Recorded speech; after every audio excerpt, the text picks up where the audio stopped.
Among the issues we discussed is the implementation today of the central bank decision on the amended regulation on cash operations, which restricts, among other things, the import of foreign currencies. I want to repeat what the United States has said both bilaterally and what we've also said as a Quint, that we have real concerns and reservations about implementing this before it is fully prepared. I think I can safely say, object to that right now. We are concerned that the updated regulation, as we understand it, does not fully account for the impact it will have on just individuals, particularly individuals who are receiving financial support from the Serbian government here in Kosovo.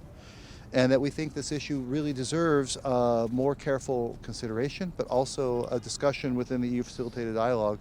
We're concerned that it will potentially escalate ethnic tensions and prove problematic for the daily life of a number of citizens of Kosovo. So we're hoping the government will find a way to realize what has been said by Deputy Prime Minister Bislimi, which is to have some sort of, I can't remember the exact term he used, but transition, and a transition period in which there is some pace and some recognition of the challenges in place before it is fully implemented.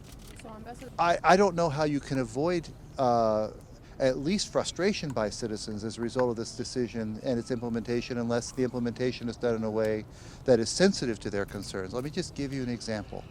Let's just take an example of an elderly person who is getting a social benefit right now, that they have been used to one process. I believe that process has been going to a Serbian post office to get a payment in cash, for example. I don't know, specifics.